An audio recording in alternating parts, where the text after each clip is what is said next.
first question I have to ask myself is, why do I continue to be fascinated by fairy tales?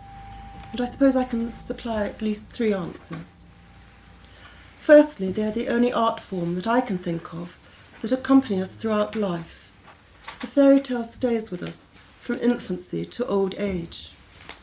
First of all, as small children, we listen to them, often just before going to bed. Then we may play with them, enact them, and maybe even long to control the world through their magic emblems, such as the wand and magic beans. The art critic John Berger writes of the psychic complexity of such an experience, quote, "If you remember listening to stories as a child, you will remember the pleasure of hearing a story repeated many times, and you will remember that while you were listening, you became 3 people. There is an incredible fusion. You became the storyteller, the protagonist, and you remember yourself listening to the story." End of quote. With the passing of years, the relatively innocent listener inevitably becomes the more experienced teller of the story. Perhaps by now our initial wonder has changed to irony. When we reach adolescence, the tales may reverberate with new levels of meaning. How many daughters, as they have experimented with their reflections, have not experienced their critical and perhaps envious mothers as envious and irrationally cruel as the Queen in Snow White? As adults, we encounter fairy tale motifs in our daily lives, possibly in our role as parents, relations, or in the case of this audience, as analysts, as well as through popular culture. We may also return to them when they resonate with the secret yearnings of longings and disappointments in our own lives. Whenever a new baby is to be born, what mother or father has not wished to dialogue with those fairies who are so busy choosing their gifts for Sleeping Beauty, even if it is only to ask for the gift of a perfect human form, complete with 10 tiny fingers and toes? If only is not only a recurring leitmotif of fairy tale idiom, it is also a recurring theme of the human condition. Many of the experiences and symbolic images originating in the oral traditions of the tales, and now committed to ink in the literary fairy tale genre, seem to play a vital role in our phylogenetic development, and also correspond to many of the archetypes of the personal and collective unconscious. As I hope you will discover during the evening, it is the archetypal situations narrated in the tales that are eternal, although their settings or frames have been redesigned by different socio-historical imaginations. My lifelong interest in fairy tales seems to be due to the fact that they provide us with our earliest narrative skills and verbal powers to inscribe our hopes, fears, and wishes in the world. From the moment that we are able to enjoy and follow a narrative, which usually occurs somewhere between the ages of 2 and 4, fairy tales demonstrate the power of the word and our need to interpret and make sense of what we hear, and our impotent longings to exert magic control over our environments. Fairy tales provide the first opportunities we have for discovering there is a world outside the familiar one of our own limited domestic experience.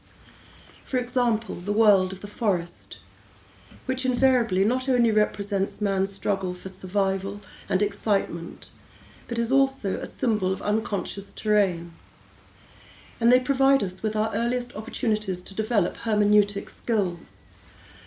And I was very taken in the summer when obviously I was thinking about fairy tales, and I was on holiday with my grandson, who was about 2 then, and he hadn't really got any concept of what death was. And I don't think he had much idea that there was very much either that was particularly evil in the world.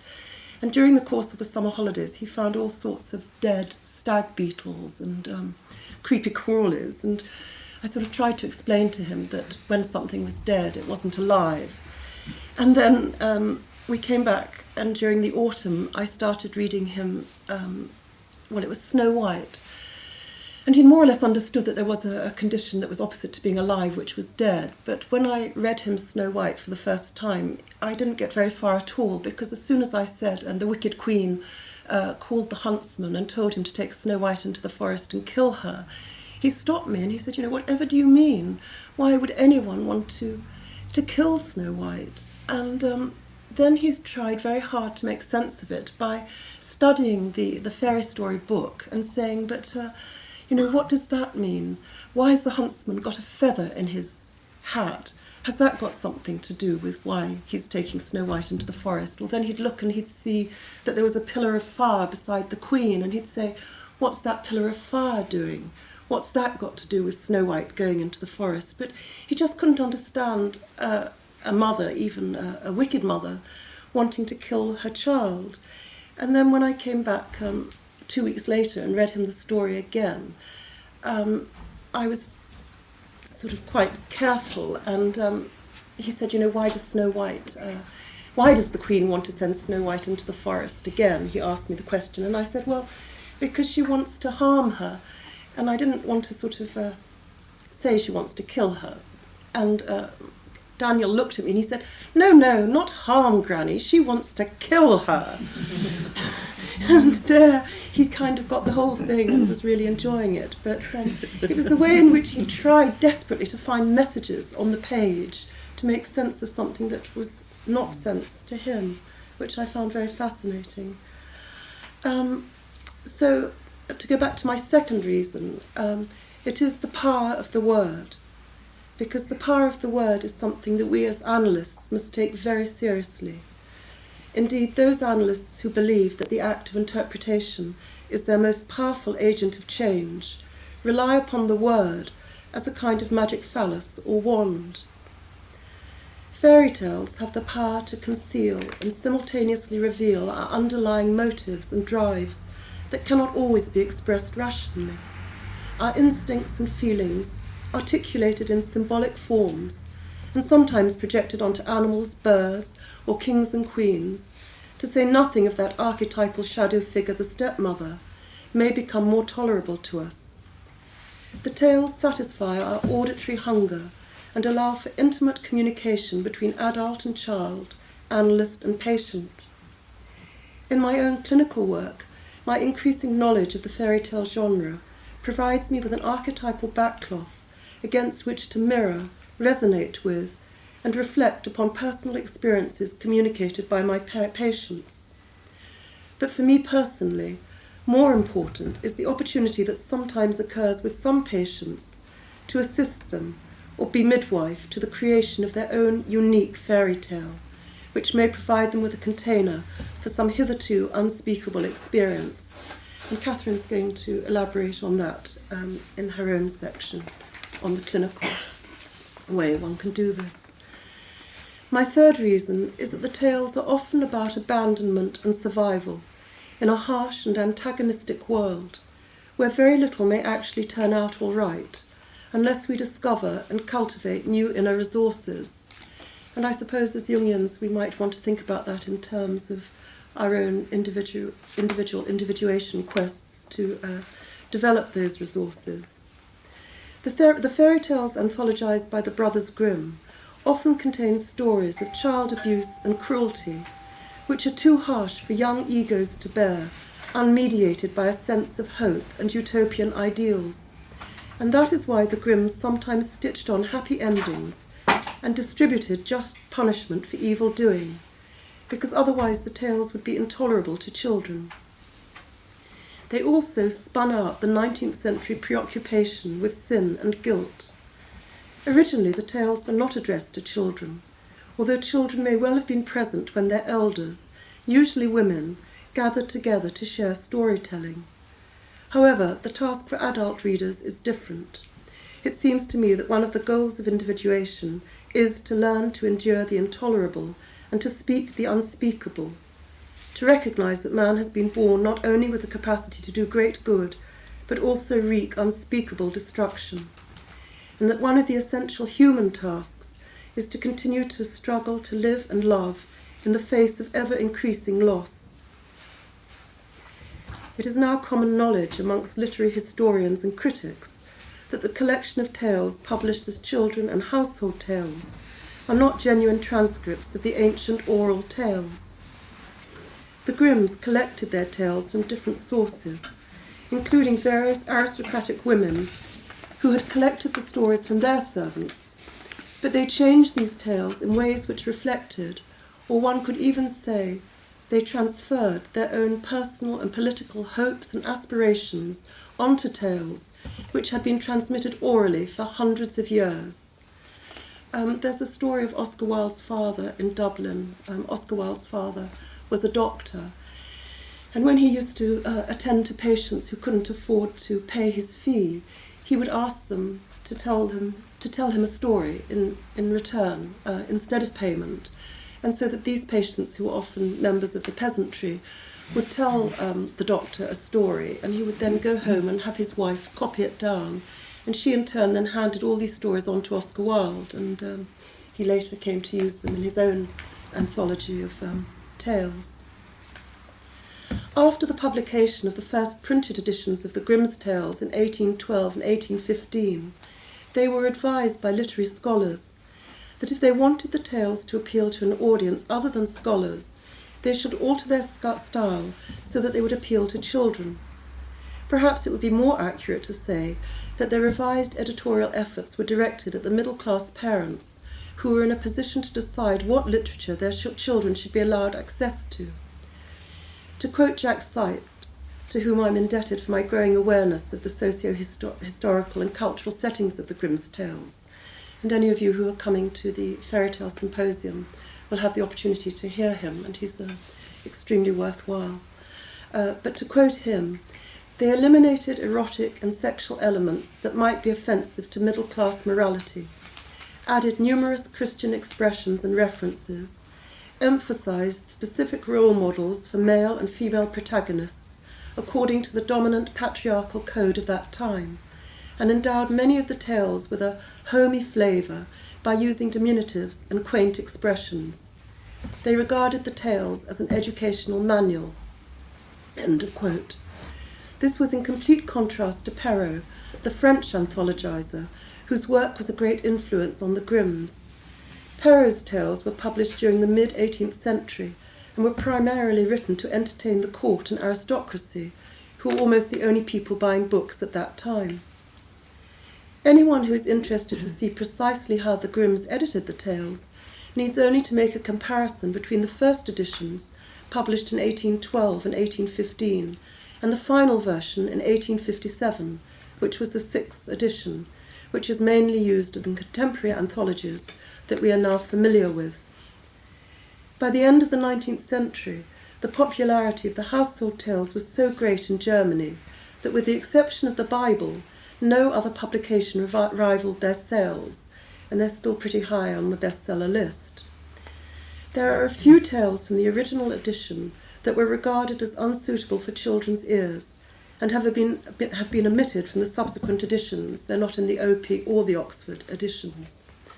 In relation to the moral indignation and outrage of the media in reporting the Jamie Bulger case, where the country at large behaved as if child murder was an unheard-of crime, I should like to read one of the omitted tales, which is very short. It is called How Some Children Played at Slaughtering.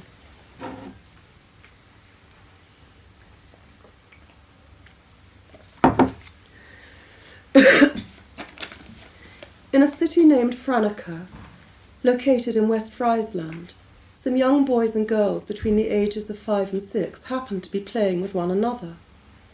They chose one boy to play a butcher, another boy was to be the cook, and a third boy was to be the pig. Then they chose one girl to be a cook, and another girl to be her assistant. The assistant was to catch the blood of the pig in a little bowl so they could make sausages. As agreed, the butcher now fell upon the little boy playing the pig, and slit his throat with a little knife, and threw him to the ground, while the assistant caught the blood in her little bowl.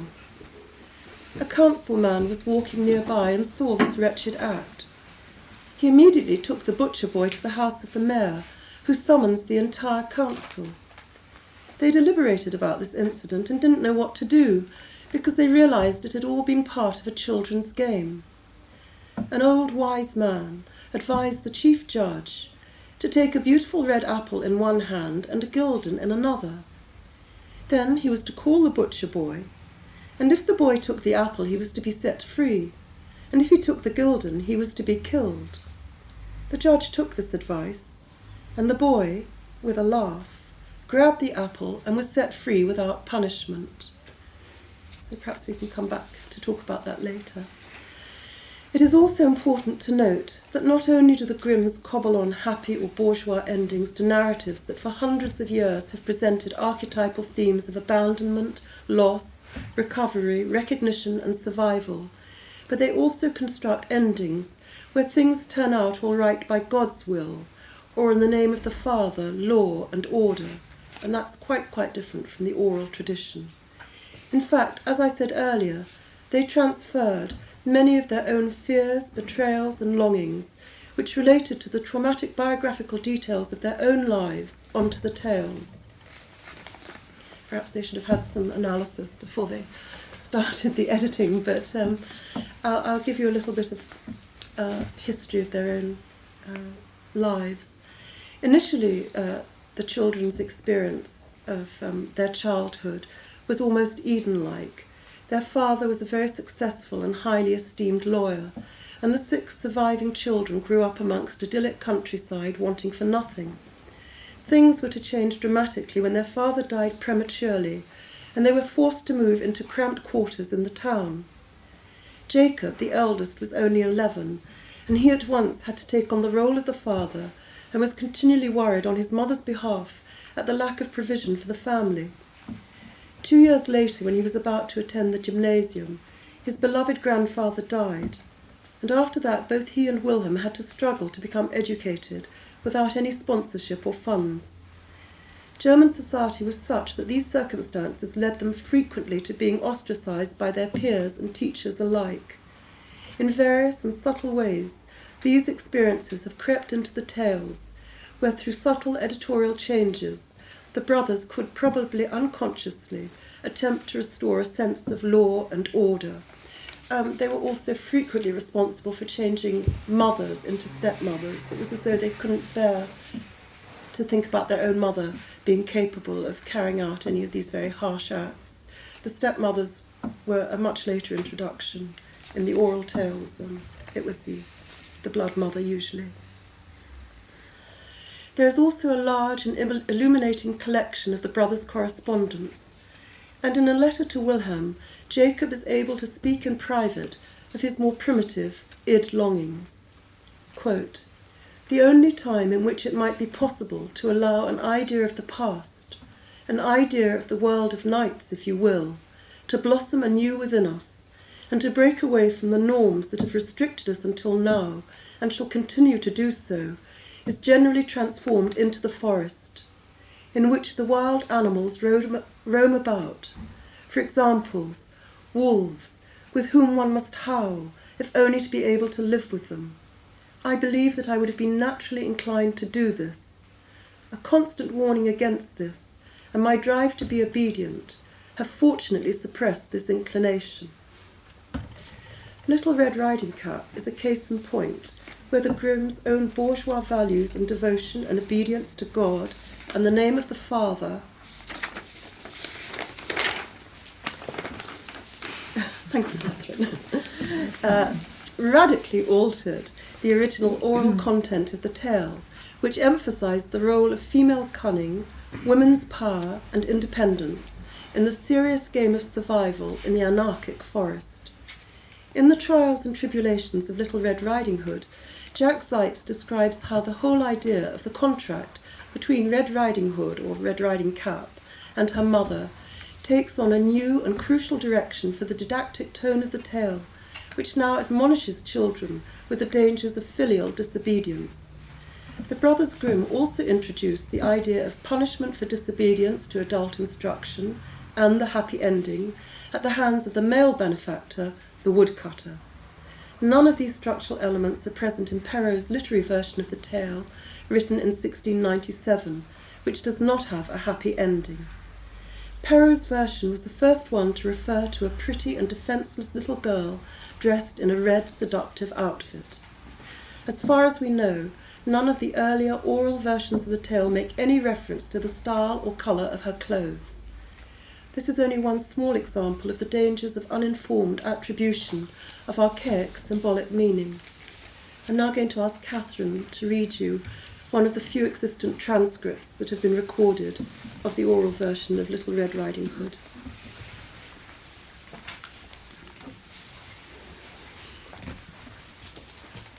There was a woman who had made some bread. She said to her daughter, "Go carry this hot loaf and a bottle of milk to your granny." So the little girl departed. At the crossway she met excuse me. At the crossway she met Bzoo, the werewolf, who said to her, "Where are you going?" "I'm taking this hot loaf and a bottle of milk to my granny." "What path are you taking?" said the werewolf. "The path of needles or the path of pins?" "The path of needles," the little girl said. "All right then, I'll take the path of pins." The little girl entertained herself by gathering needles. Meanwhile, the werewolf arrived at the grandmother's house, killed her, put some of her meat in the cupboard and a bottle of her blood on the shelf. The little girl arrived and knocked at the door. "Push the door," said the werewolf. "It's barred by a piece of wet straw." "Good day, Granny. I've brought you a hot loaf of bread and a bottle of milk." "Put it in the cupboard, my child. Take some of the meat which is inside and the bottle of wine on the shelf." After she'd eaten, there was a little cat which said, "Phooey! A slut is she who eats the flesh and drinks the blood of her granny." "Undress yourself, my child," the werewolf said, "and come lie down beside me." "Where should I put my apron?" "Throw it into the fire, my child. You won't be needing it any more." And each time she asked where she should put all the other clothes, the bodice, the dress, the petticoat, and the long stockings, the wolf responded, "Throw them into the fire, my child. You won't be needing them any more." When she laid herself down in the bed, the little girl said, "Oh, Granny, how hairy you are." "The better to keep myself warm, my child." "Oh, Granny, what big nails you have." "The better to scratch me with, my child." "Oh, Granny, what big shoulders you have." "The better to carry the firewood, my child." "Oh, Granny, what big ears you have." "The better to hear you with, my child." "Oh, Granny, what big nostrils you have." "The better to snuff my tobacco with, my child." "Oh, Granny, what a big mouth you have." "The better to eat you with, my child." "Oh, Granny, I've got to go, badly. Let me go outside." "Do it in the bed, my child." "Oh, no, Granny, I want to go outside." "All right, but make it quick." The werewolf attached a wooden rope to her foot and let her go outside. When the little girl was outside, she tied the end of the rope to a plum tree in the courtyard. The werewolf became impatient and said, "Are you making a load out there? Are you making a load?" When he realized that nobody was answering him, he jumped out of bed and saw the little girl had escaped. He followed her, but arrived at her house just at the moment she entered.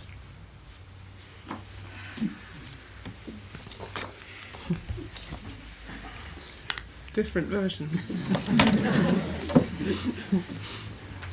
Well, if you've all got over the shock of hearing that dialogue, when we know a different one and or heard stories so differently, we will have a chance to talk about that in the general discussion.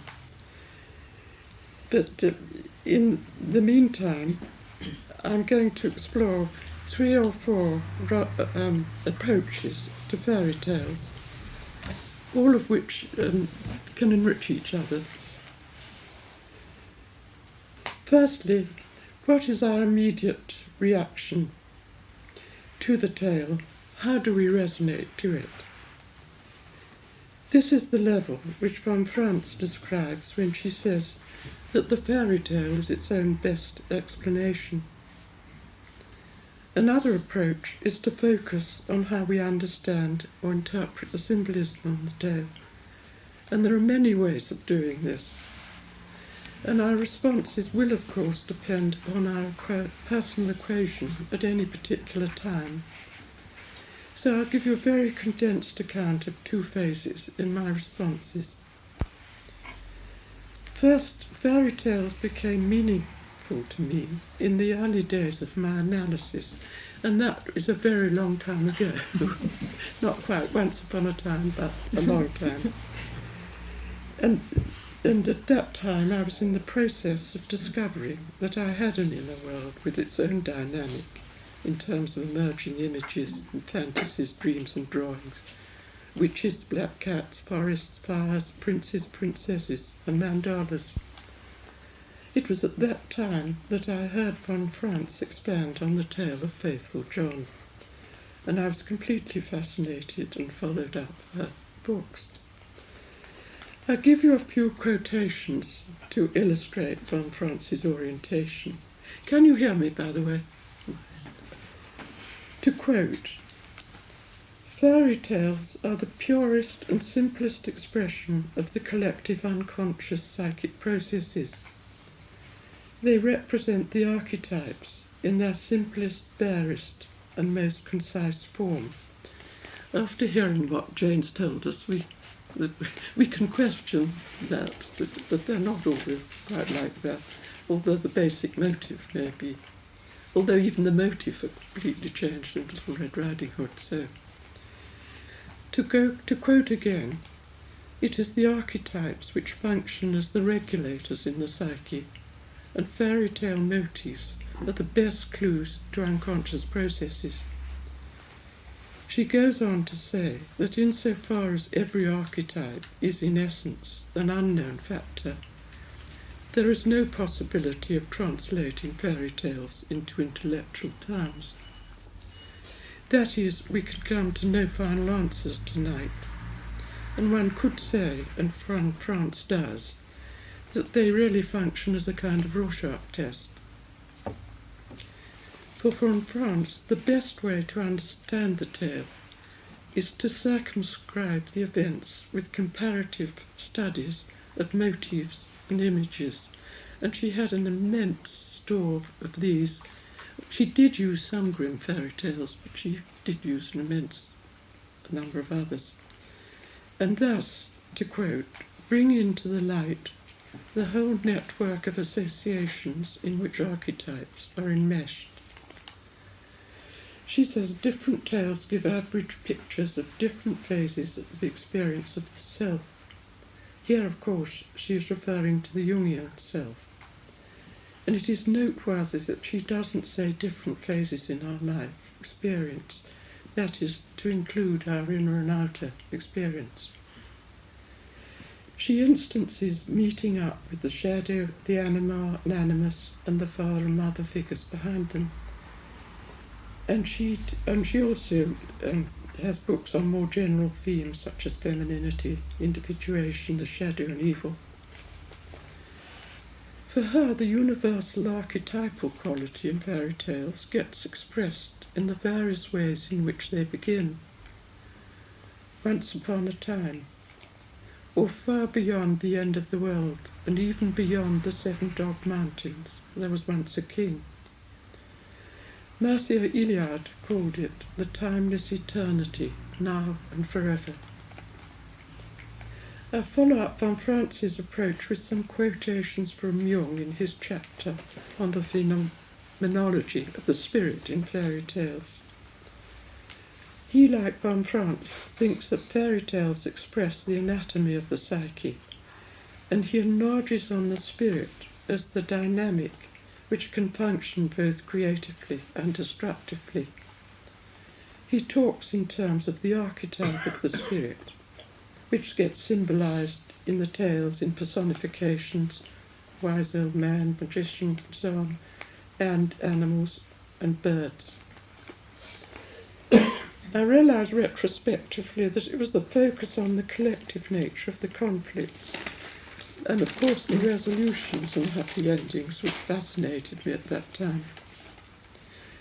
However, to go back to my personal experience, as I got deeper into the emotional roots of my images, with all the conflicts involved, disillusionment set in, and there was a long period when fairy tales lost their appeal. I have come back to them again with a somewhat different orientation, hopefully bringing a deeper quality of emotional integration, certainly with a wider range of clinical experience and metapsychological models. In addition, of course, since those early days, several Jungians have written about fairy tales in the context of their clinical work. So my focus shifted from the collective orientation of von Franz to exploring the symbolism in more personal ego-self terms.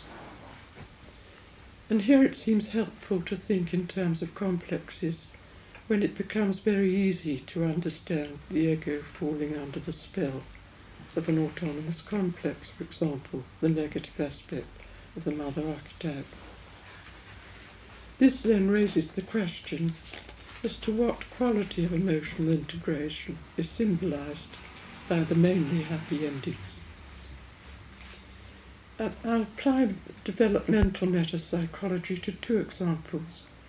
Crudely speaking, the events in Snow White can readily be understood as symbolizing the basic problems of narcissism. Hansel and Gretel in terms of oral conflicts. In both tales, the initial situations evolves through the events, and Snow White ends with Snow White's marriage celebrations and the envious stepmother dancing herself to death in red or hot shoes. And it is not made clear in the tale if Snow White plays any part in this, what you could call revenge. It's just stated this is what is planned. So one is left, or I was left, still full of doubt as to what extent Snow White had resolved her problems with her envious shadow. Hansel and Gretel have been much more active in the process of defeating the devouring witch. But on their return home, with her riches, there is a father to welcome them. But the stepmother has died, so it seems that in killing the witch, they have also killed their stepmother, and the home is incomplete. We could say that in both tales, the happy endings involve splitting and the demise of the bad object. And in that sense, we could think in terms of a paranoid schizoid position. In saying this, I'm giving due recognition to the value of splitting in developmental terms. That is at a time when it is necessary in order to make sense of our chaotic experience. And I realise too that given the wide range of motives and variety of resolutions, it would be very rash to generalise from a small number of examples. However, if one thinks of the paranoid schizoid and depressive positions as two modes of relating to our experience, which continue alongside each other throughout our lives, albeit hopefully in a different balance, it would seem that most tales tend to belong to the former. There are two themes which have mattered to me in thinking about the relationship between the fantasy images in the tales and the quality of emotional integration which the endings depict. The first is play, and Winnicott's proposition about the location of cultural experience. That is, the space between inner and outer reality. If we translate Winnicott into Jungian terms, this is the space in which archetypal determinants and unconscious fantasies can take shape in symbolic images, and in that sense meet up with ego consciousness. If we take these two spaces together, that is the one beyond the end of the world, in which the focus is more on the collective unconscious, collective conscious dialectic, and the space for play, in which the focus is more on the ego-self dialectic, the two can enrich each other. The space in which we can play with our destructive creative fantasies in a context in which, on balance, good wins out over evil, provides an added potential to coming to grips with our inner conflicts. And this brings me to my last theme as to how we relate to fairy tale images which emerge in our analytic work. And Catherine will be talking about this. So I'll just make a very, very brief comment, because clearly the way in which the symbolised affects get constellated and mediated in the transference, counter-transference, will be crucial. And there may be long periods when the work is, as it were, in the grip of autonomous complexes. And this is, of course, often depicted in fairy tales, when there may be long periods of suffering before a resolution is reached. However, I think the interplay between the intrapsychic and interpersonal dynamics does mean, at best, that the analysans can find their own resolutions or different endings to the symbols which sort of come in as a start. And I'm thinking here of the potential for the opposites, symbolised in the tales, being translated into personal love and hate, and the ways in which this can evolve. I hope in saying this that I'm not giving the impression that I think that there's no place for play in analysis, because I think there is. So for me, all these approaches have made a contribution to my understanding. I'm sure it is an innate archetypal need in all of us, that we long for moments of harmony and the lift of spirit induced by a happy ending. I'll end with one of Jung's comments about fairy tale motifs. He says, formation, transformation, and the eternal mind's eternal recreation. So I look forward to hearing and sharing all our different responses to the eternal mind's eternal recreations in the general discussion. Thank you. I'm going to follow on with much more sort of clinical and personal experiences, trying to think, concentrating particularly on in what way fairy tales might be important for children and for patients, our patients. And my own personal experience recently was of a 6-year-old with whom I've got a very close relationship. And it felt to me like she really was using a fairy story very deliberately to try and work something out for herself, some problem that she had. She used The Ugly Duckling, which is actually not a Grimm's fairy story, but it serves the purpose. It's a Hans Christian Andersen story. And she's 6, and she got me to read it to her. She obviously can read it herself, and she often does, and she certainly knows the book very well.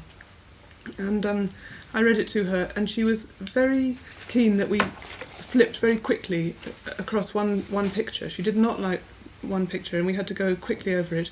And it was a picture of the ugly duckling nestling down for the winter, absolutely isolated amongst some very spiky reeds on the riverside, very cold and isolated and miserable. And she obviously was much more absorbed in his rejection as an ugly duckling and his loneliness than reassured by the happy ending, which, as she knew very well, was about him becoming a swan and beautiful and accepted. And that obviously was not the important point for her. And later in the day, she told me her 3 wishes. I mean, it's clear that fairy tales are absolutely central to her imagination at the moment. All the leitmotifs are there, ready for her to use. And she told me her 3 wishes, which were to be a princess, to be rich, and to be beautiful. And of course I said, you don't have to wish to be beautiful, you're beautiful already. And she was very cross and vehemently said, no, I'm uglier than the ugly duckling. And it made me wonder whether, in trying to work out some ugly feelings of her own about herself or relationships or whatever, whether she would have expressed it so readily to me without the fairy tale to help her do so. It felt as if she used it as a way to articulate and think about her own problems and to identify with the ugly duckling. And it was clear that she was using a particular part of the story because that was where she was lodged at that moment. Now, Bettelheim is the person who presumably most of us have encountered as the person who first popularised the idea of thinking about fairy tales from the child's point of view as an indication of what a child's inner world might be going through. And I think what he emphasises is that the dangers, the horrors and upsets in a child's life are very similar to the ones encountered in fairy stories. They're about abandonment and being belittled and being a simpleton, being chased by monsters, and he feels that there is something very enriching about a child hearing or being told a story which really does cover the darkest of human predicaments without sort of glossing over the dark side of life. But he lays enormous emphasis on the importance, the therapeutic importance of the happy ending, which, as we know from what Jane has told us about the Grimms, was not a feature of the earliest stories. But Bettelheim feels that is a sort of deliberate, didactic, moral purpose. I think he would say that they were built by adult consciousness. They were constructed with an aim, I think is the way he would see it, although he knows that they draw on very deep cultural archetypal layers of expression. But I think he would say that fairy stories are there to teach a lesson to children, that even the meekest can conquer difficulties, that good triumphs over evil, and that all's well with the world despite hardships and unfairness and so on. And I think it's difficult for us to tally that attitude with the one which Kate has just described, which is a more classical Jungian attitude. And I think it's really open for discussion which way we want to take our fairy stories, knowing what we now know about how the Grimms altered them, so on.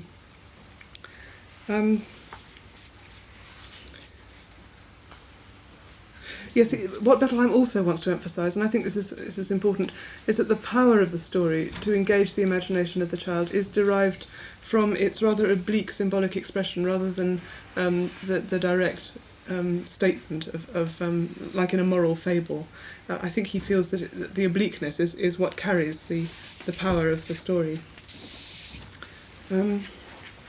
And I suppose one of our questions this evening is to try and understand what it is that we resonate to as adults. What is it left over from childhood that keeps the sort of enduring power to affect us?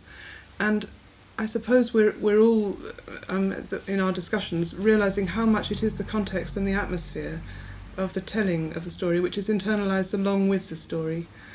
And it's so much the way mothers do soothe their children to sleep by giving some impression that despite hardships and unfairness and bad luck in life, it is all right with the world and all right to go to sleep. We've speculated together about what difference it would make if one had read the fairy stories for oneself as an older child, if one hadn't been exposed to them very young. What difference does it make if one watches fairy stories on an animated video without a parent there, without an interacting adult? Do parents recognise that there are times when their children are trying to work out some human predicament, some childhood conflict? Do they select stories which seem to help them with that? Do they edit the stories? And in fact, Jane said she used the word harm instead of kill. She was making a version of the fairy story to suit what the child seemed to be needing at that time. I was wrong. Sure, but I think that parents do make use of the fairy stories to sort of help their children with these predicaments, and whether they do it consciously or not, I don't know. Is it a deprivation to have first encountered them at school, to have not had them very young? I think some of our patients really do feel that there's been a sort of a lack of an auditory experience with mother, an intimate together time with a parent if they have had to encounter them in books rather than through their parents. And I think this evocative power has raised the question for me whether there is something really unique about their form and their conventions, which allows something to be said, rather like with the 6-year-old I mentioned, whether our patients can sometimes use fairy stories in a way that nothing else will do. And I want to just bring a couple of examples from my own practice, which for me really made the difference. They were turning points, the use of fairy stories. And it wasn't a planned thing, it arose in both cases. One story was Beauty and the Beast, and the other one was Sleeping Beauty. And I don't know how else we would have got through a very blocked and stuck time without the stories to release us. I just want to mention confidentiality at this point. I hope that there's nothing recognisable. My first patient, it was in her 30s, and came into analysis really feeling that life was passing her by and that she had very poor relationships. And she came with great hopes and started fine, and very quickly got into a very disillusioned, miserable, vindictive, unpleasant, snide and scornful state. And I think shocked by herself and by the way her relationships were breaking down everywhere, she became very, very silent in sessions, and it lasted weeks and then months. And it was a very unpleasant, stuck silence. And I tried interpreting her fear and her despair about making a connection with me, and I tried interpreting ruthless, envious attacks and destructiveness, and nothing made any difference. Waiting patiently in silence myself seemed to have a very deadening and despairing quality too. And she just lay very rigid and still on the couch, very statue-like and without moving at all.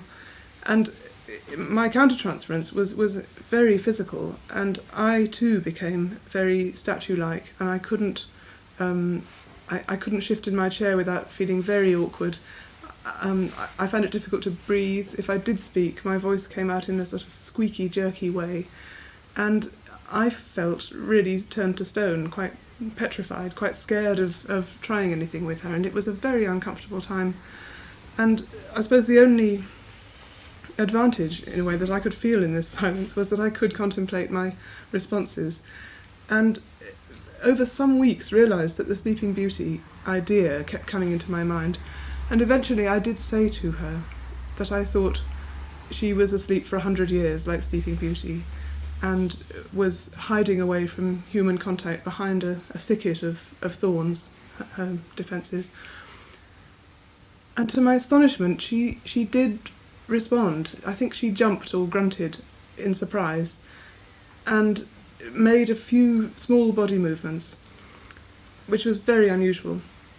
And later on in the session, more silence, I said maybe she just could not believe or wish that I could be the prince who might want to cut through the thorns and restore her to life. And she definitely was responding, and I mean, it wasn't a happy ending. It wasn't as if we lived happily ever after, but from then on she did begin to speak. And what was so useful was being able to use that story over weeks and weeks, and in fact we still do refer back to it now, being able to use motifs from the story which we made something of ourselves, and in a way we sort of retold the story. There were only certain bits of it which became pertinent for her. And I mean, I have a list of some of the ones which we used. I mean, I'll use sort of psychological shorthand, but it was obviously we didn't speak like that ourselves, but it's surprised me how much she was able to talk about parts of her personality through the fairy story, which she hadn't been able to before. She acknowledged her sense of being trapped and numbed inside her defensive fortress. That was her word, numbed. And the image of all the members of the family and the court sleeping alongside the princess, she came to see, these weren't her words, but she came to see them as her dead or dormant internal objects, inhabiting but not interacting in her inner world. the pricking of her finger on the fateful spindle she saw was a narcissistic wounding which she felt had halted or annihilated her life potential. And she identified with the narcissistic hurt of the 13th wise woman, which, if you remember, was what started the trouble. The wise woman was uninvited to the christening, and she turned her hurt into a deadly, envious attack, and my patient knew that was exactly what she herself did. I think I must have been enacting something of the sleeping family, the sleeping courtiers as well. The disturbance caused by the prince's intrusion in the name of rescue was very much seen as my disturbing presence. I don't know if I was the 13th wicked witch or I was the prince, but it was really barging into her well-defended, passive psychic space, and made her much more aware of her huge fear of living, of dreading for and hoping for relationship, and her prickly scorn about admitting her need for another person's help with it. And I felt tremendously grateful for all the material that we were able to use from the story, which we built on. And the other patient was very different, a very worldly and successful businessman in his 50s, who, I suppose the significant thing about his fairy story was that I told it to him. He was completely unfamiliar with fairy stories. His mother had, nor his father had ever spent any time with him, he thinks, as a child, and he has a very barren, bleak picture of his childhood. And it was he who first mentioned that he felt like the beast, completely repellent to any beauty that he might choose to woo. And so I began referring to the story, and he didn't know it. He only knew about the beast. And so I told it to him. And this had quite an impact on him, because he found it very embarrassing as an adult to be told a story, let alone a childish fairy story. But he couldn't prevent himself from becoming quite tearful, which was very unusual for him. And I think it may be that it re-evoked some unremembered good memory with Mother, because he certainly began half enjoying these regressive feelings. And hearing the story, I think unleashed a lot of his own associations. He certainly saw himself as the beast, locked up in a sort of lonely, stoical self-sufficiency. He very much thought of himself inside a fortress, and feels that nobody has ever loved him or could ever love him.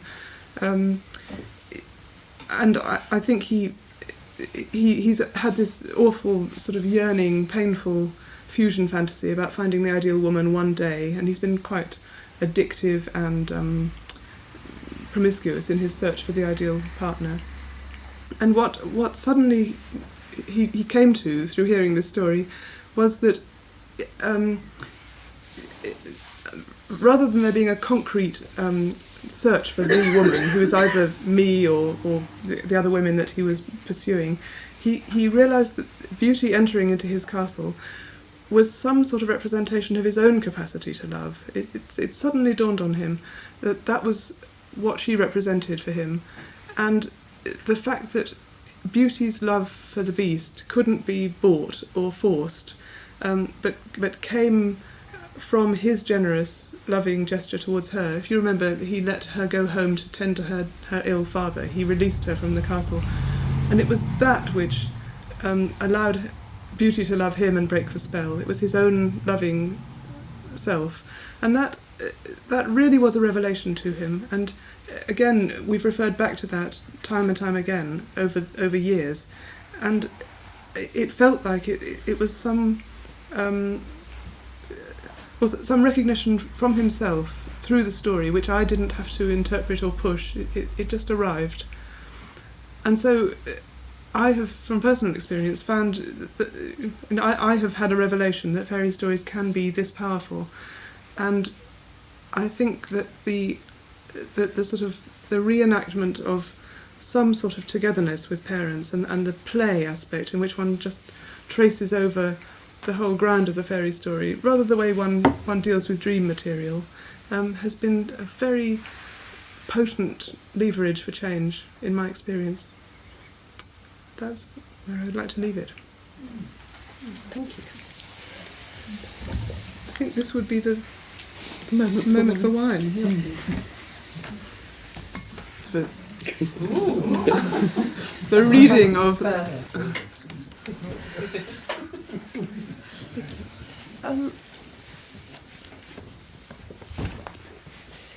Before we open up the discussion, we thought it was very important that we all collectively had the experience of hearing a fairy tale read, having emphasised the importance of the auditory imagination. And so we chose Rumpelstiltskin. We had enormous difficulty, and at the very last meeting actually changed our minds totally. We were completely sold on Hans My Hedgehog. Is that the right title? Hans My Hedgehog, which probably... Does anyone in the room know Hans My Hedgehog? No, we're not going to hear it, so you're not knowing it either. But it's highly recommended to read it. But it is rather long, and so we also thought that it might be throwing in too much new information at this point. So Kate is deeply attached to Rumpelstiltskin, and it's to celebrate her having agreed to do this with Catherine and I that Rumpelstiltskin it will be. So, and then when I finished Rumpelstiltskin, it's just open forum, please. Once there was a miller who was poor, but who had a beautiful daughter. Now it happened that he had to go and speak to the king, and in order to make himself appear important, he said to him, "I have a daughter who can spin straw into gold." The king said to the miller, "That is an art which pleases me well.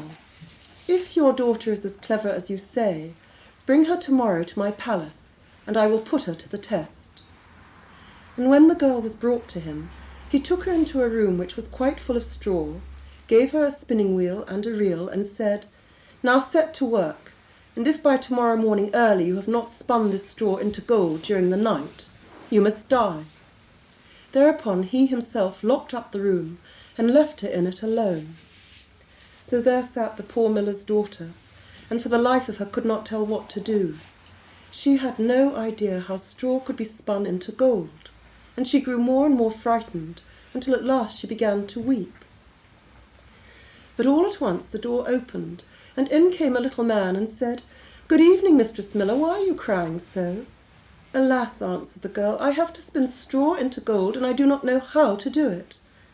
"What will you give me," said the mannikin, "if I do it for you?" "My necklace," said the girl. The little man took the necklace, seated himself in front of the wheel, and whir, whir, whir, 3 turns, and the reel was full. Then he put another on, and whir, whir, whir, 3 times round, and the second was full too. And so it went on until the morning, when all the straw was spun, and all the reels were full of gold. By daybreak the king was already there, and when he saw the gold he was astonished and delighted, but his heart became only more greedy. He had the miller's daughter taken into another room full of straw which was much larger, and commanded her to spin that also in one night if she valued her life. The girl knew not how to help herself, and was crying when the door opened again, and the little man appeared and said, "What will you give me if I spin that straw into gold for you?" "The ring on my finger," answered the girl. The little man took the ring, again began to turn the wheel, and by morning had spun all the straw into glittering gold. The king rejoiced beyond measure at the sight, but still he had not gold enough. And he had the miller's daughter taken into a still larger room full of straw, and said, "You must spin this too in the course of the night, but if you succeed, you shall be my wife." Even if she be a miller's daughter, thought he, I could not find a richer wife in the whole of the world. When the girl was alone, the mannikin came again for the 3rd time, and said, "What will you give me if I spin the straw for you this time also?" "I have nothing left that I could give," answered the girl. "Then promise me, if you should become queen, to give me your first child." "Who knows whether that will ever happen," thought the miller's daughter, and not knowing how else to help herself in this strait, she promised the mannikin what he wanted, and for that he once spun more straw into gold. And when the king came in the morning and found all as he had wished, he took her in marriage, and the pretty miller's daughter became a queen. A year after, she brought a beautiful child into the world, and she never gave a thought to the mannikin. But suddenly he came into her room and said, "Now give me what you promised." The queen was horror-struck, and offered the mannikin all the riches of the kingdom if he would leave her the child.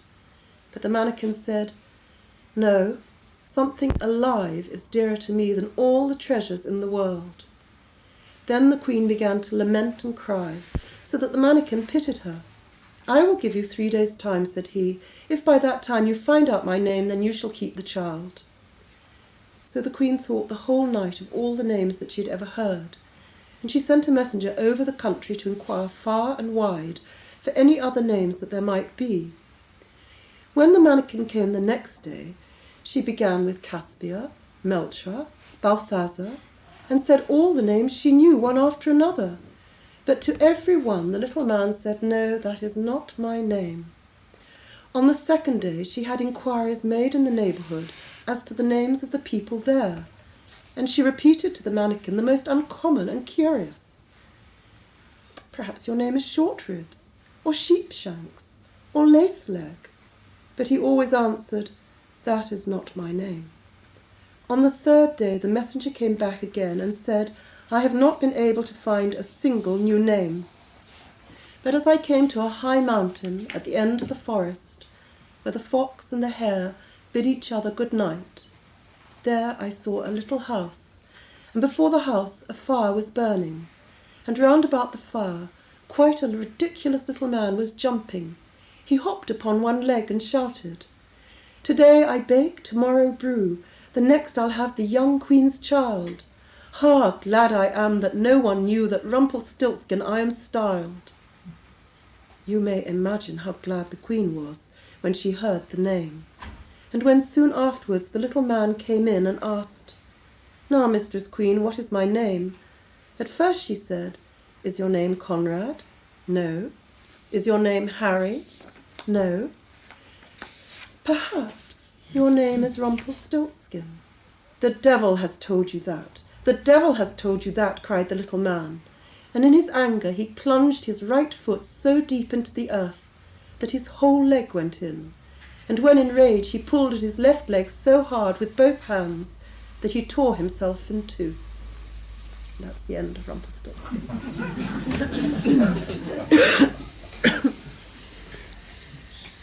Should we put the lights back on again? No. I'll go to sleep now. All's well with the world.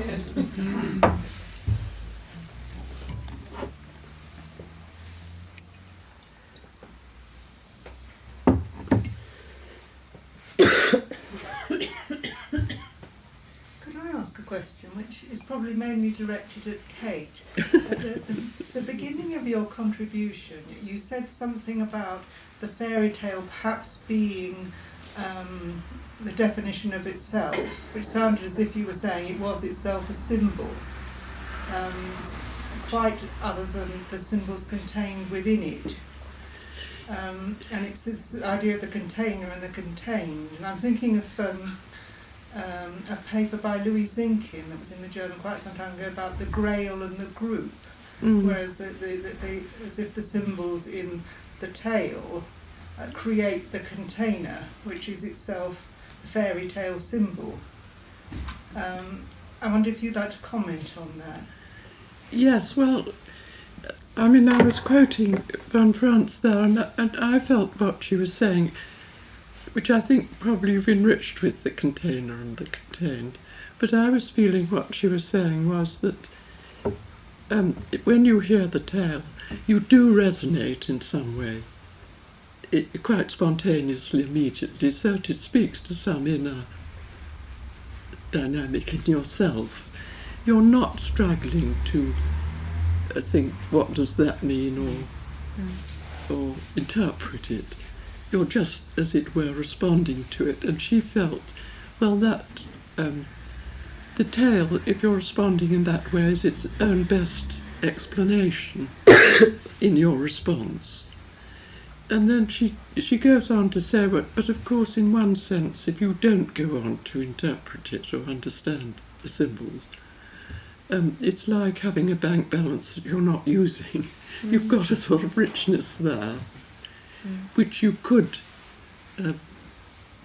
use more or get into touch with more fruitfully. So that was really what I was thinking. I mean, it was like when Catherine read us Hans My Hedgehog. One could respond to it and enjoy it in all sorts of ways, although one wasn't really sitting down to interpret it. I'm not sure. I haven't really answered your... About the symbol, whether the tale itself is the symbol. Is a symbol. Yes, itself. I think that's right. Yes, I would think that is right. And so it's a sort of container in that sense of how one responds and resonates. Could you tell us which versions you have read, the various stories you read? Are they the original 18 whatnot? No, versions? they're Yes. all 1850. They're all the 6th edition. The earliest The edition, latest. yes, the earliest editions are quite different. You haven't given us any of those. No, we had no. The children who played at Slaughtering is from the That's earlier, the original one. Yes. and that was expurgated from the subsequent editions because it was considered unsuitable. And the Red Riding Hood that I read was an earlier, a non-Grimm's version, but Rumpelstiltskin is from. That's the latest. All the editions in England are. Yes, and I've been over the Rumpelstiltskin, Dorothy Steffens. I think she's here. Yes, we had this. your It's that Grimm. in an earlier version, it's actually the king who discovers Rumpelstiltskin, wasn't it? And Yes, yeah, so he becomes sort of. I mean, he was sort of rather a bad object at the beginning, but then he sort of turns into sort of a saviour figure or good object rather.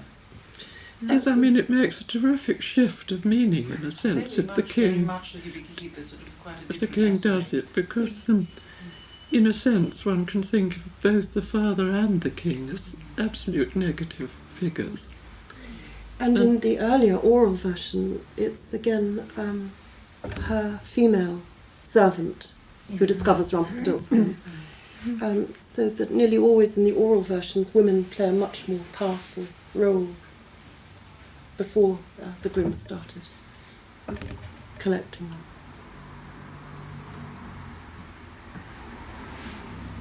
I was very impressed by everybody's rapt faces as Catherine read us the story. It's as if there is something in us all that can respond to a fairy story and listen and identify with it. It made me wonder when you said you told that patient a fairy story, how useful that can be very often. I mean, usually we're all trained not to intervene, not to say to wait, but I think there's a great future, or there's great possibilities in reminding or telling them a little story. I mean, the one I find I'm using very often is Hansel and Gretel, the two starving children. It seems to apply very much to marital difficulties. Because Hansel and Gretel are thrown out by their own parents, aren't they? Yes, and they're starving, so they're taken in by the wicked witch. I was struck if I heard you right, Jane. You said that the stories first were not for children, that they were actually for adults, and Yes. then these changes came in as they were supposedly sort of modified so that they would be suitable for children. Because that seems to me to make an enormous difference to how one hears them. And if I could just bring in one bit, that just a personal experience. Very recently I had a very perplexing and disturbing dream image where I had to do something horrible to a small creature. And I just happened to, around that time, pick up a fairy book and look at a story. And in this story, in order to rescue the prince, the princess or the girl or whatever had to get the blood from the helpful creatures who had rescued her, or something like that, which was a fox and some birds the birds had lightened her life, and the fox had actually led her out of a difficult place. And she actually had to kill them and get their blood. And that it was a great help to me, and I don't know why it was such a great help, but it really helped in terms of this dream image of mine. And that's something, that's not about happy endings or anything, that's about, this is how the world is, somehow. And that feels very adult. I can imagine your 2-year-old saying, but why did she have to kill the fox and the birds, And, maybe a happy ending would make that all right, or maybe the child's mind would get around it. But there is something about the adult's mind that also needs to, maybe can use help in holding the sort of awful paradoxes of things that one has to do or be witness to in life as an adult. Well, I completely agree with you. I mean, that's how I try to work with various But it seems to me that it's the adults who decide what's good for children. And the stories originally were for everybody, adult or child. Yeah. It's only in the 19th century where children have decided, it's decided that they aren't able to cope with what they know only too well, their own sadism, etc. Which means the adults can't cope with it. Exactly. Yes. Does anybody know the Roald Dahl versions? Yeah. What do you think of them? They're much more cruel. It's not that More really the sort of thing that children of a certain age really like, because it deals with this cruelty and this bad side of things. I think children are awfully quick to pick up the difference between an ordinary story and a fairy tale. But it's very difficult, I think, sometimes to describe. There's a sort of remote wholeness about a fairy tale that they listen to without having to understand it. It's almost like a picture. They get the whole thing. And I think I can remember talking with some children that we read together, and one day they said, "Oh, give us a story out of your mouth." And I thought, well, this, in a way, it's an opposite, really. It throws a kind of illumination on this kind of remoteness. It's good for everyone, Bad House and children. I find the Rumpelstiltskin story very puzzling because I picked up from Bethlehem's ideas that fairy tales had a developmental and integrative function. They had a social function and also an individuation function. And it seems as if there is another version of Rumpelstiltskin to somehow make more sense. It doesn't seem. It seems so sort of disintegrative for this little man who has been so useful to the princess that he ends up by tearing himself in half and somehow in some way becoming part of the scenario with the king and the princess. This is Kate's cue. Well, I don't know that somebody I was working with who this story resonated to very much. And I mean, but she was somebody. Well, I won't go into details about who she was because of recognition and so on.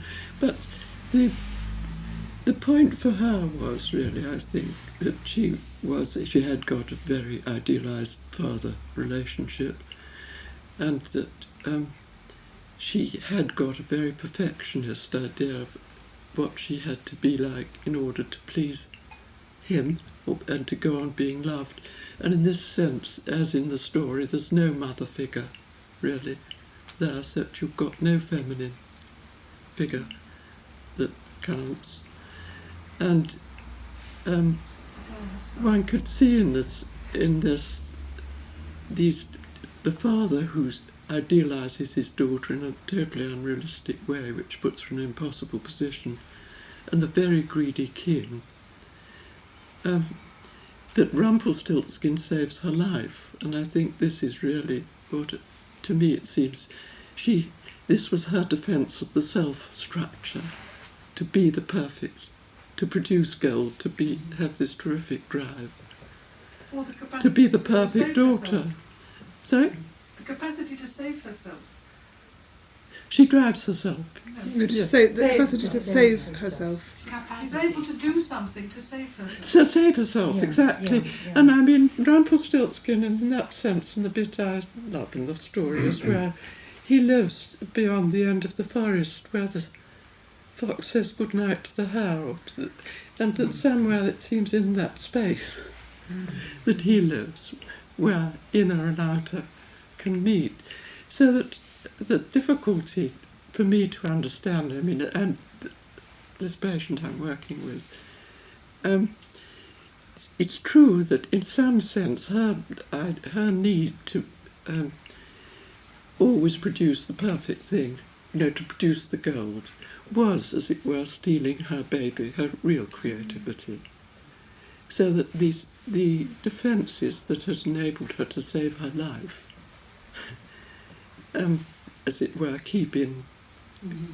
which she needed to keep her father's and the king. I mean, it was a life and death issue in the story. Was the thing which was then going to rob her of her baby. So then she needed to be able to outwit those defences in a way. At the end. Yes, I mean where we've got to at the moment, which I don't know how. I mean, from her point of view, she's still grateful to him. Do you see? And something in her feels. Oh, but if one looks on him as part of her, that's a bit like saying that women's creativity is by having babies and that they shouldn't be doing anything else. And if they're able to save themselves by calling in some capacity to make money and show the prince that they are as good as he is, then they deserve all they get. Yes, but what you're leaving out is that she was, in the beginning of the tale, in the clutches of, it was life and death. She was going to be killed. But she wasn't, because she found these resources from this rather forest, this wild estate, apparently. The education she hadn't had, I suppose, to enable her to live in the palace forever. But he was actually going to take her over if she hadn't found his name. That was her fear. Well, in a way, they're in each other, of course. I mean, Kate and I have always been very split on this, because I always see Rumpelstiltskin as a sadistic blackmailer, and Kate sees him much more as a saviour. There is a strange combination of trickery and deception on the one hand and honesty on the other, isn't there? I mean, it's as if Rumpelstiltskin knows that the princess is going to marry, the miller's daughter is going to marry the king, and so he knows that he's going to get the child. The baby, yes. And yet, the other bit of it is, my word is my bond. If you agree to the contract, he doesn't go off with her necklace to start with, but he does actually turn the store to gold. And when she comes to get the child, she doesn't get a servant to chop off his head. She pulls out all the stops to find out the name. There's this strange combination of these two opposite qualities. It's a more human negotiation at that point, isn't it? She can find out his name. She can't spin the gold and the straw into gold, but she can. I mean, it's become more human at least. I think. Possible, yes. I think it's the naming that's so important. I mean, I was thinking of Rumpelstiltskin as her own greed. I mean, there are all these greedy people around, but actually, if that's that part of her as well, and a very concrete kind of greed. I mean, turning straw into gold is material. It's a lack of imagination almost. It's all very material and concrete. Well, I would call it the height of imagination. Well, you could lie them with it. I suppose that's the point. But what I was thinking is that when she names Rumpelstiltskin, then she's free.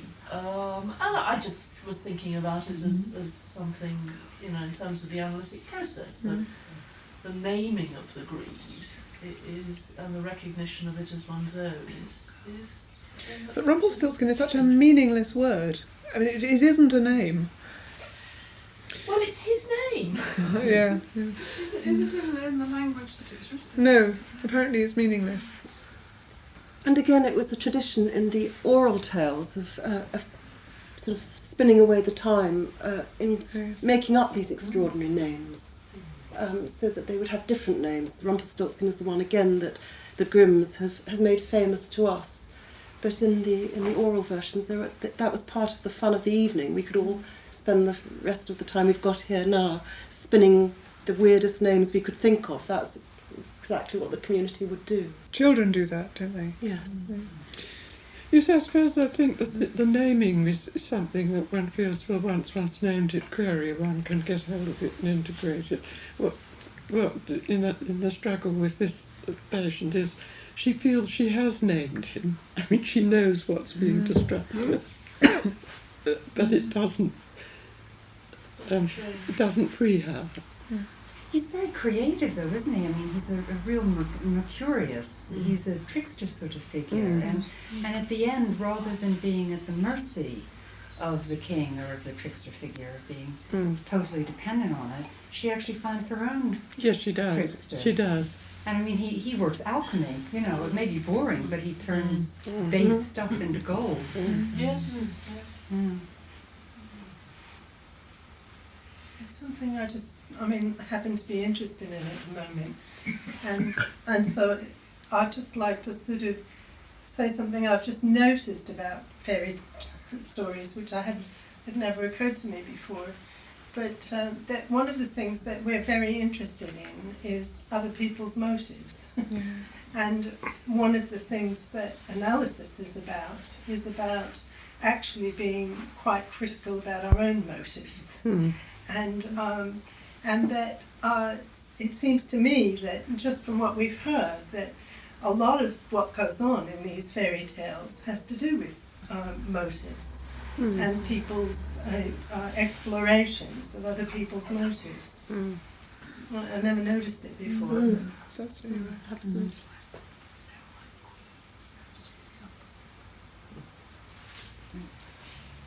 You'll have to shout, Nelly. I have to shout. Okay, it just occurred to me when you're talking about naming.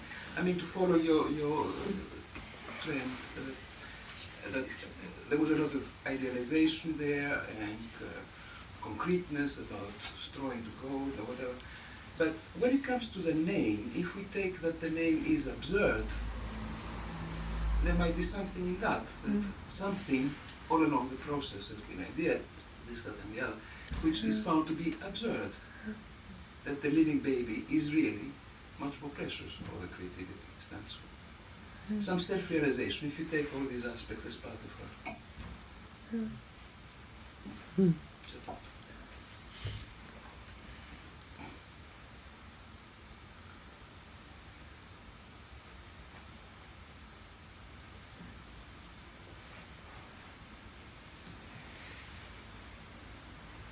Well, I mean, we all resonate to different parts of fairy tales, and I think that what you just said about motives is terribly important, and that, in fact, the kind of research that's been done, and particularly by Zipes, is really saying, you know, be very careful. Don't think these fairy stories that you hear have just been handed down. They've been changed enormously by people's different motives, and therefore be creative. Make your own fairy story. Use what you want. That's what they're for. Whereas, in a sense, we've all perhaps got a bit stuck in this idea that they have remained unchanged for years and years. And when you talk about the baby, I mean, for Kate, the beautiful part of Rumpelstiltskin is the fox and the hare lying down together. And for me, it's when Rumpelstiltskin says, "But a live human baby is more precious than anything." And of course, the one thing that fairy creatures and mermaids, you know, they don't have souls. They can't possess human babies have the potential for a soul, and that's why they're so precious. And in the whole sort of different tradition of folklore, where there are real fairies, because in fairy tales there aren't really that many real fairies, but in folklore, and particularly Irish legend, the fairies are always trying to steal human babies. That's what they really want, and that the whole mythology of the changeling grows up through the desire to get a human baby. I think there's a wonderful paper of Jung's which I just happened across which is it's an analysis of a case of rumour, and he wrote it in 1909, and the rumour had to do with a child, a 13 or 14-year-old girl in a school, who seemed to be the source of some talk about how the teacher had made sexual advances to her. Do you know this paper? And I think what's interesting, there's lots of interesting things about this paper, not least of which was it was 1909 when the idea of Freudian idea of sexuality was supposed to be this taboo thing, and the school consulted Jung because they couldn't understand what this story might be all about. And it makes me think a little of the fairy tale, that they sort of had the idea that maybe this was something to do with these children being children, or maybe it was so grown up and so they were a little confused. So they got Jung to come and consult and get to the bottom of this story.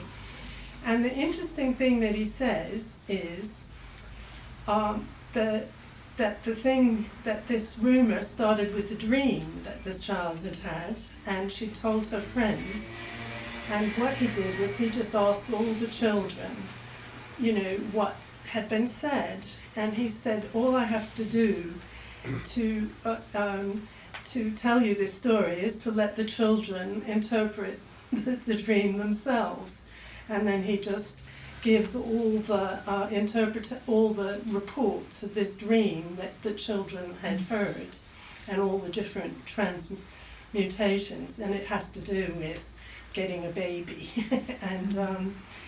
and then he starts to notice some of the mythological and fairy tale material in it, and it's just quite interesting how he sees it as a kind of in-time dialogical matter at the same time as the children are drawing on images which you can recognise.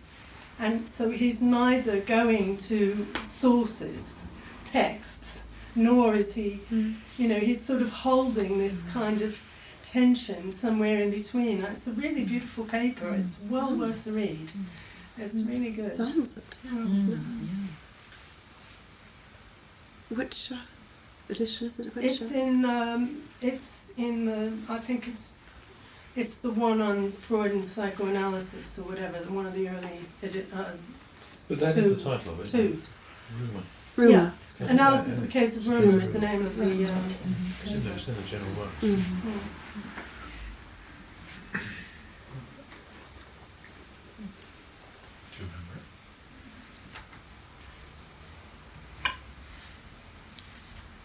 You talked about making up your own fairy stories from the, if you like, from the ingredients from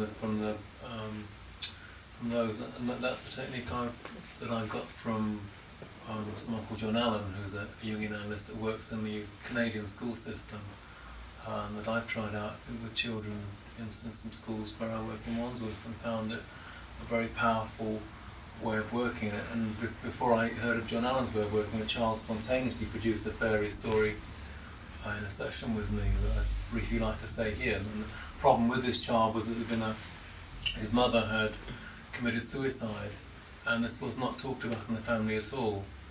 And he sought me out. He knew I was working with another boy whose mother had died in rather strange circumstances that I don't know if this was known, but somehow this child came to find me and said he wanted some help, which is very unusual. Children don't normally seek me out when I'm working in a school. And I found some time for him after a discussion with his father. The story he told was of a boy and a girl. A boy goes into the forest, is eaten by a wolf. His sister comes looking for him, finds him eaten by the wolf. She has a knife with her, and despite the wolf trying to eat her up too, she cuts the wolf open. The wolf dies. Her brother comes out and is magically okay. But what happens is the wolf is taken by all the townspeople and stuffed and put in a museum so everyone can come and see the wolf. I did no interpretation of this at all really, but something seemed to have been dealt with, and he didn't want to go on any further once he'd done the story. It was like he'd come for what he wanted and he got it. And as far as I know, he went on and was much better able to cope in school. He had all kinds of difficulties, and they were relieved to quite a large extent. And this story seemed to be the vehicle for somehow healing up all the things that couldn't be talked about in his family, and all the hurt of his mother in some kind of a way that I certainly didn't really understand much at the time, and understand a little better now. But he did the work for himself. I just provided a space for him to express it in. But that may be very essential, that you were there as a containing adult.